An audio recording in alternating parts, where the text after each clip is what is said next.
O Caminho dos Reis, por Brandon Sanderson. Capítulo 39. Gravadas a fogo.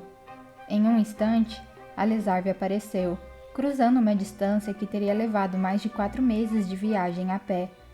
Outra história folclórica, esta registrada em Entre os Olhos Escuros, de Callinan, página 102. Histórias de viagem instantânea e dos sacro portais permeiam esses contos.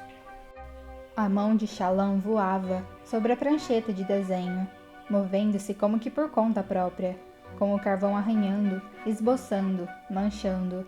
Primeiro, linhas espessas, como trilhas de sangue deixadas por um polegar percorrendo granito bruto, linhas finas como arranhões feitos por alfinete.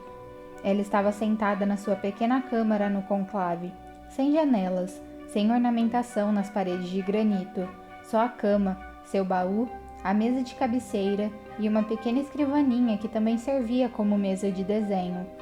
Um único bronze rubi jogava uma luz sanguinolenta sobre seu desenho. Geralmente, para produzir uma imagem vibrante, ela precisava memorizar deliberadamente a cena. Um piscar de olhos congelando o mundo, marcando uma impressão na sua mente.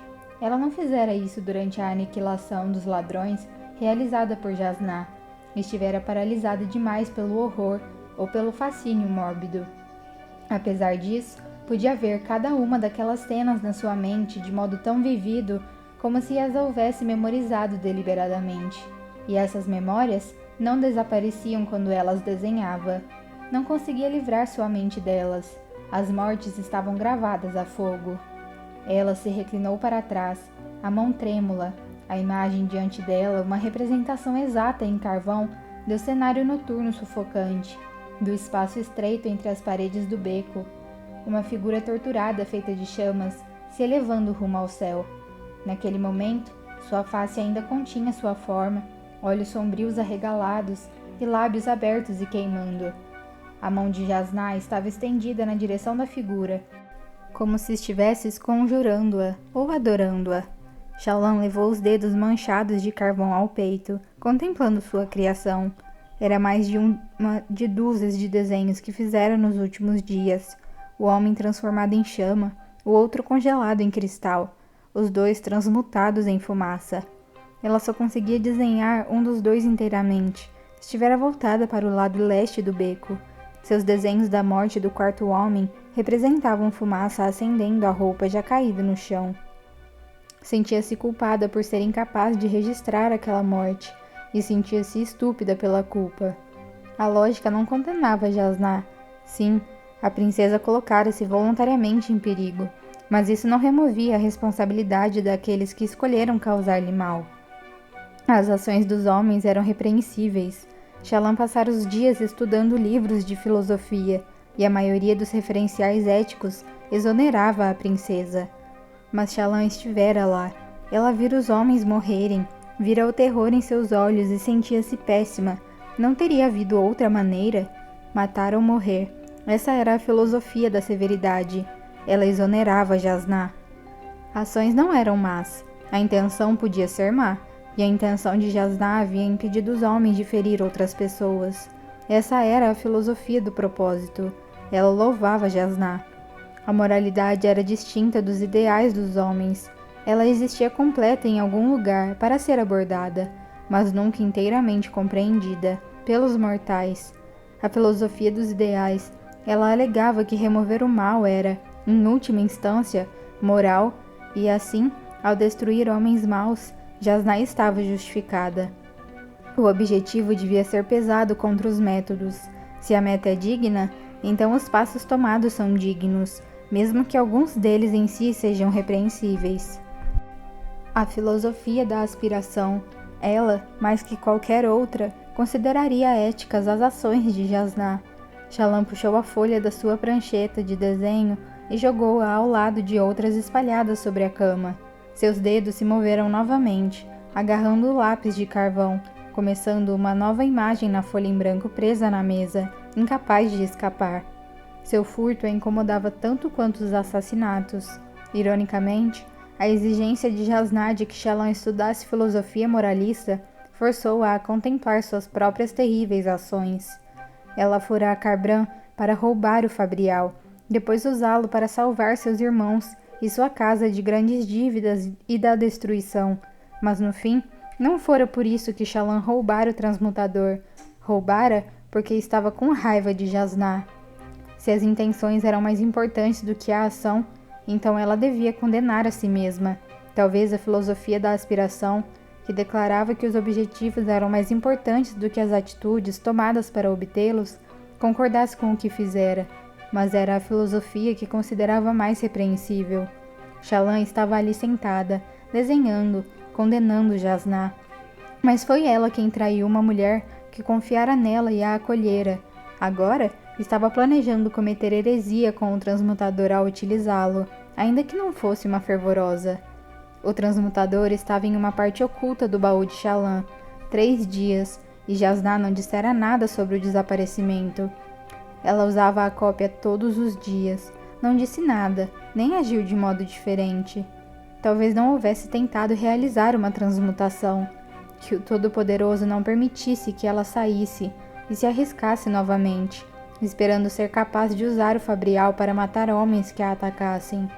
Naturalmente, havia um aspecto daquela noite em que Shallan precisava pensar. Ela estava portando uma arma oculta que não havia usado. Sentia-se tola por nem mesmo ter pensado em sacá-la naquela noite. Mas ainda não estava acostumada com... Shallan gelou, percebendo pela primeira vez o que estava desenhando. Não era outra cena do beco, mas uma sala ricamente decorada com um espesso carpete ornamentado e espadas na parede. Uma longa mesa de jantar, com uma refeição consumida pela metade, e um homem morto em roupas finas, caído de cara no chão, sangue se acumulando ao seu redor. Ela deu um pulo para trás, jogando longe o carvão, e depois amassou o papel. Trêmula, sentou-se na cama entre os desenhos, deixando cair a folha amassada. Ela levou os dedos à testa, sentindo o suor frio ali. Havia algo de errado com ela, com seus desenhos. Precisava sair dali, escapar da morte, da filosofia e das perguntas. Levantou-se e andou rapidamente até a sala principal, dos aposentos de Jasnah. A princesa estava fora, pesquisando como sempre. Ela não exigira que Shallan fosse ao véu naquele dia. Será que havia percebido que sua pupila precisava de tempo para pensar sozinha? Ou foi porque suspeitava que Shallan roubara o transmutador e não confiava mais nela? Shallan atravessou apressadamente a sala mobiliada apenas com o básico fornecido pelo rei Taravanjan e abriu a porta para o corredor, quase dando de cara com uma criada mestra que estava prestes a bater. A mulher se assustou e Shallan deixou escapar um gritinho. "Luminosa!" disse a mulher, curvando-se imediatamente. "Minhas desculpas, mas uma das suas telepenas está piscando." A mulher mostrou a pena, fixada na lateral com um pequeno rubi piscante. Shallan inspirou e expirou, acalmando seu coração. "Obrigada." Como Jasnah, ela deixava suas telepenas aos cuidados de servos, porque estava frequentemente longe dos seus aposentos, e provavelmente perderia qualquer tentativa de contato. Ainda agitada, sentiu-se tentada a deixar o dispositivo ali e sair.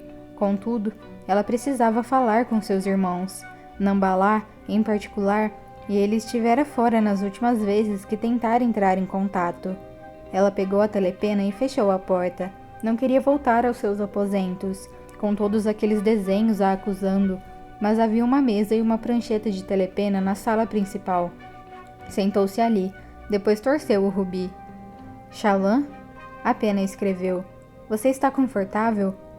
Era uma frase em código, com o objetivo de indicar que era de fato Nambalá, ou pelo menos sua prometida, do outro lado. "Minhas costas doem e meu pulso está coçando", ela escreveu de volta, fornecendo a outra metade do código. "Sinto muito por ter perdido suas outras comunicações", enviou Nambalá. "Tive que comparecer a uma festa em nome do nosso pai. Foi com Sur-Kamar, então eu não podia mesmo perder, apesar de levar um dia de viagem para a ida e para a volta." "Está tudo bem", escreveu Shallan. Ela respirou fundo. "Estou com o item." Ela virou a gema. A pena ficou imóvel por um longo momento. Finalmente, uma mão apressada escreveu: Glória aos arautos! Ah, Shallan, você conseguiu! Está voltando para nós, então? Como consegue usar a telepena no oceano? Você está em algum porto? Eu não parti, escreveu Shallan. O quê? Por quê? Porque seria suspeito demais, ela escreveu. Pense bem, Nambalá. Se Jasnah tentar usar o item e descobrir que está quebrado, ela pode não pensar imediatamente que foi enganada. Isso muda se eu partir para casa de modo súbito e suspeito. Preciso esperar até que ela descubra, para ver o que fará em seguida. Se ela descobrir que seu Fabrial foi substituído por uma falsificação, então posso desviar a atenção dela para outros culpados. Ela já suspeita do fervor. Se por outro lado, ela pensar que seu Fabrial quebrou de alguma maneira, saberei que estamos livres. Ela torceu a gema, colocando a telepena no lugar. A pergunta que ele estava esperando veio em seguida. E se ela imediatamente imaginar que foi você, Shallan? E se você não puder desviar as suspeitas dela? E se ela ordenar uma busca nos seus aposentos e eles encontrarem o compartimento oculto? Ela pegou a caneta. Então ainda é melhor que eu esteja aqui, ela escreveu. Balá, eu aprendi muito sobre Jasnah Kholin. Ela é incrivelmente concentrada e determinada. Não vai me deixar escapar se pensar que eu a roubei. Ela vai me caçar e usará todos os seus recursos para obter vingança. Teríamos nosso próprio rei e grão-príncipes em nossa propriedade em poucos dias, exigindo que devolvêssemos o Fabrial. Pai das tempestades, aposto que Jasnah tem contatos em Jaquevé, a quem poderia alertar antes que eu chegasse em casa.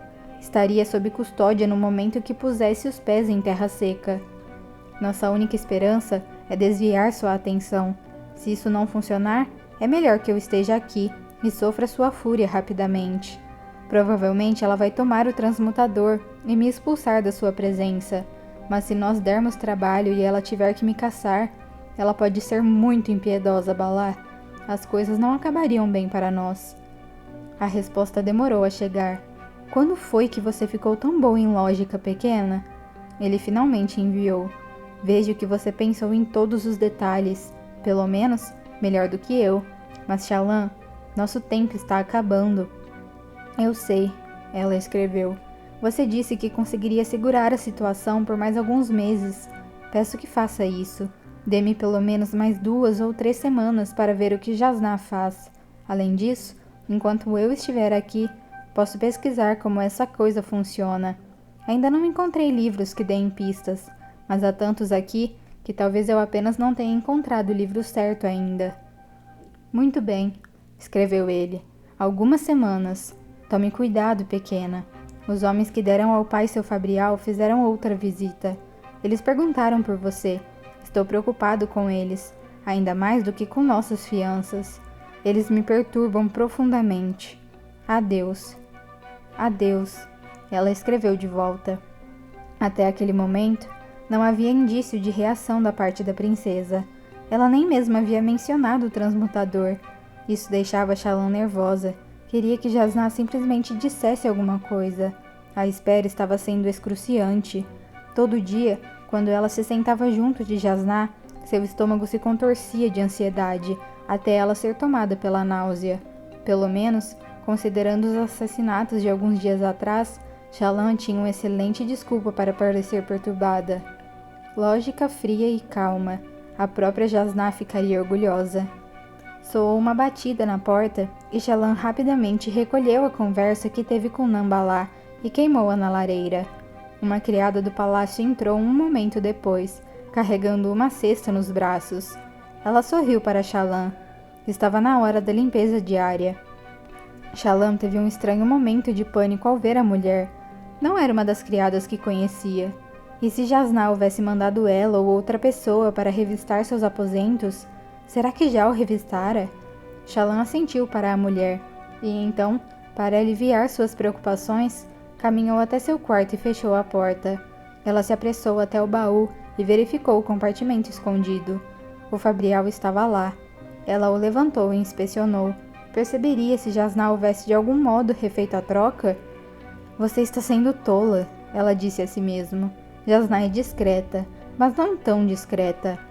Ainda assim, Shallan enfiou o transmutador em sua bolsa segura. Ele mal cabia dentro do receptáculo de pano em forma de envelope. Sentiria-se mais segura sabendo que estava com ela, enquanto a criada limpava seu quarto. Além disso, a bolsa segura podia ser um esconderijo melhor do que seu baú. Por tradição, a bolsa segura de uma mulher era onde ela guardava itens íntimos ou de grande importância. Procurar algo ali seria como despila para revistá-la. Considerando sua posição social, as duas coisas seriam virtualmente impensáveis, a menos que estivesse obviamente envolvida em um crime. Jasnah provavelmente poderia forçar uma busca, mas se Jasnah pudesse fazer isso, então poderia ordenar uma revista do quarto de Shallan, e seu baú receberia atenção específica. A verdade era que, se Jasnah decidisse suspeitar dela, haveria muito pouco que Shallan poderia fazer para ocultar o Fabrial. Então a bolsa segura era um lugar tão bom quanto qualquer outro. Ela recolheu as imagens que desenhara e colocou-as com a face para baixo sobre a mesa, tentando não olhar para elas. Não queria que fossem vistas pela criada. Finalmente ela partiu, levando seu portfólio. Sentia que precisava sair e escapar por algum tempo. Desenhar alguma outra coisa que não fosse morte e assassinato. A conversa com Nambalá só serviria para deixá-la mais abalada. Luminosa? Chamou a criada. Shallan estacou, mas a criada mostrou uma cesta. Deixaram isso para a senhora com as criadas mestras. Ela aceitou com hesitação e olhou no interior da cesta. Pão e geleia. Uma nota amarrada a uma das jarras dizia: Geleia de Martil. Se você gostar, significa que é misteriosa, reservada e ponderada. Cabiçal. Shallan pendurou a cesta no cotovelo do seu braço seguro. Cabiçal. Talvez ela devesse ir atrás dele. Ela sempre se sentia melhor depois de conversar com o fervoroso. Mas não. Partiria em breve. Não podia continuar enrolando a ele, ou a si mesma. Estava com medo da possível direção do relacionamento. Em vez disso, seguiu pela caverna principal, e então para a saída do conclave. Saiu para a luz do sol e respirou fundo, olhando para o céu, enquanto os servos e atendentes cortavam caminho ao seu redor. Multidões entrando e saindo do conclave. Ela segurava com firmeza seu portfólio, sentindo a brisa fresca no rosto e o calor contrastante do sol contra seu cabelo e testa. No fim das contas, a parte mais perturbadora era que Jasnah estava certa. O mundo de respostas simples de Shallan era um lugar tolo e infantil. Ela se apegara à esperança de que poderia encontrar a verdade e usá-la para explicar, talvez justificar, o que havia feito em Jaqueved. Mas se existia algo como a verdade, era muito mais complicado e nebuloso do que imaginara. Alguns problemas não pareciam ter boas respostas. São muitas respostas erradas. Ela podia escolher a fonte da sua culpa, mas não podia escolher livrar-se daquela culpa inteiramente. 2 horas e cerca de 24 desenhos depois, Shallan sentia-se muito mais relaxada. Estava sentada nos jardins do palácio com um caderno no colo, desenhando caramujos. Os jardins não eram tão amplos quanto os do seu pai, mas eram muito mais variados, sem mencionar que eram abençoadamente isolados. Como muitos jardins modernos, tinham sido projetados com paredes de casca pétrea cultivada. Aquele incluía um labirinto de muros de pedra viva, baixos o bastante para que, de pé, ela pudesse ver o caminho de volta à entrada. Mas caso se sentasse em um dos numerosos bancos, podia sentir-se sozinha e invisível. Ela perguntou ao jardineiro o nome da planta de cascas pétreas mais proeminente. Ele a chamara de pedra laminada, um nome adequado, já que crescia em finas seções arredondadas que se empilhavam umas sobre as outras, como pratos em um guarda-louça.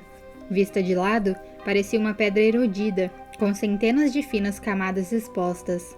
Gavinhas minúsculas cresciam dos poros, acenando ao vento. As cascas pétreas eram de um tom azulado, mas as gavinhas eram amarelas.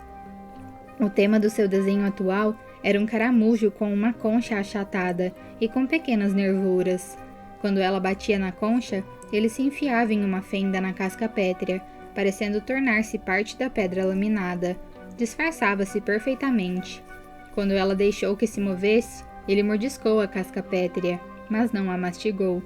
Ele está limpando a casca pétrea. Ela compreendeu, continuando seu desenho. Está se alimentando do líquen e do mofo. De fato, uma trilha mais limpa estendia-se atrás dele. Pedaços de um tipo diferente de casca pétrea, com protusões semelhantes a dedos crescendo a partir de um botão central, brotavam junto da pedra laminada. Quando olhou de perto, ela notou pequenos caranguejos, finos e multípedes, arrastando-se sobre ela e se alimentando. Também a estariam limpando? Curioso, pensou Shallan, começando a desenhar os caranguejos em miniatura.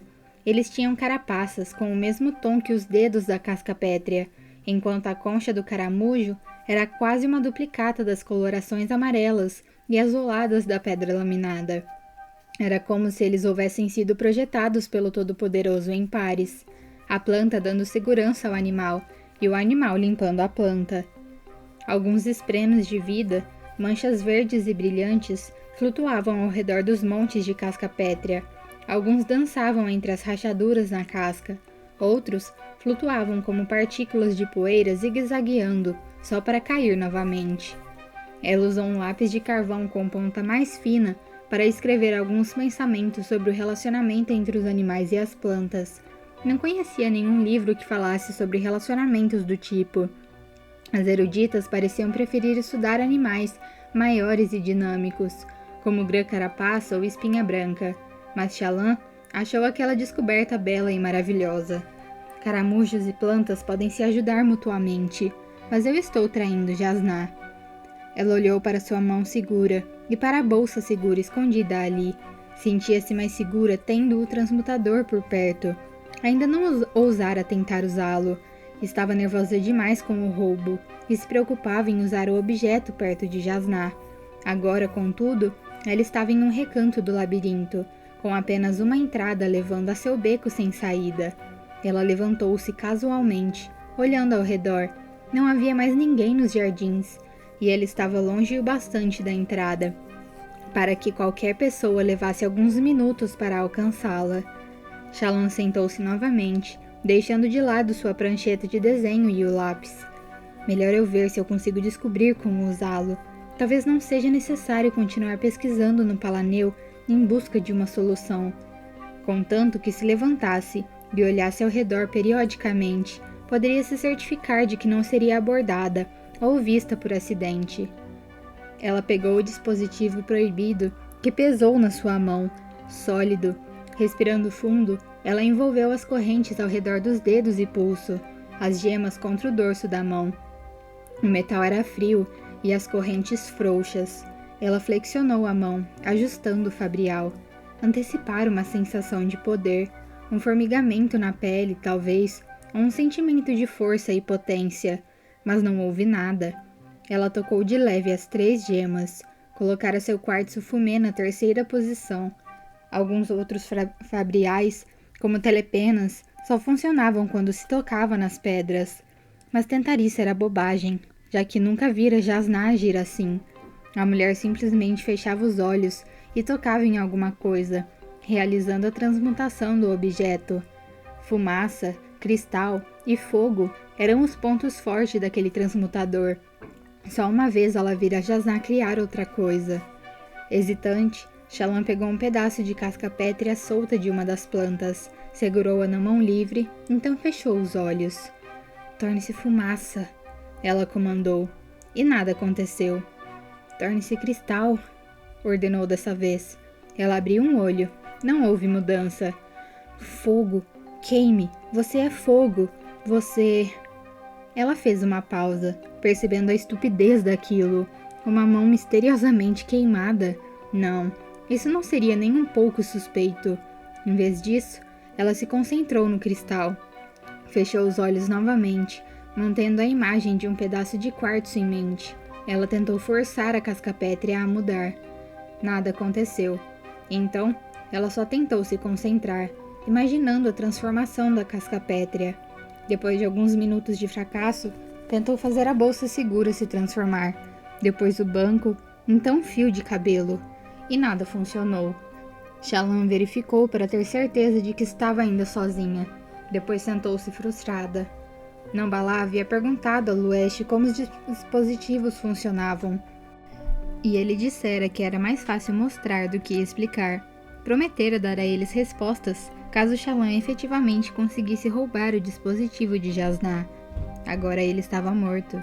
Estaria ela condenada a levar aquele transmutador para sua família, só para imediatamente entregá-lo àqueles homens perigosos, nunca utilizando-o para adquirir riqueza e proteger sua casa? Tudo porque não sabiam como ativá-lo? Os outros fabriais que ela usara haviam sido fáceis de ativar, mas eles haviam sido construídos por artefabrianos contemporâneos. Transmutadores eram fabriais de tempos antigos. Eles não utilizavam métodos modernos de ativação. Ela fitou as gemas brilhantes no dorso da mão.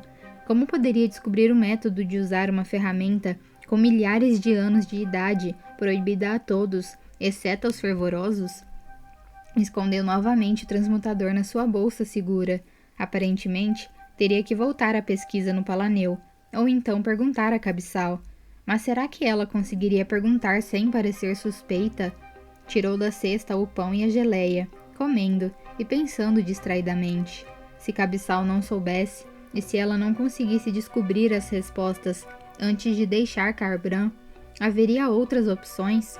Se ela levasse o artefato ao Rei Vedeno, ou talvez aos fervorosos, seriam eles capazes de proteger sua família em troca do presente?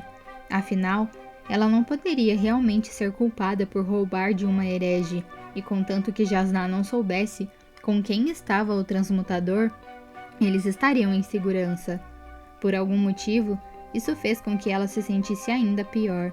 Roubar o transmutador para salvar sua família era uma coisa, mas entregá-lo aos próprios fervorosos a quem Jasnah desprezava parecia uma traição maior. Mas uma decisão difícil. Muito bem, então. Que bom que Jasnah está tão determinada a me treinar para lidar com decisões difíceis. Quando tudo isso terminar, serei uma grande especialista.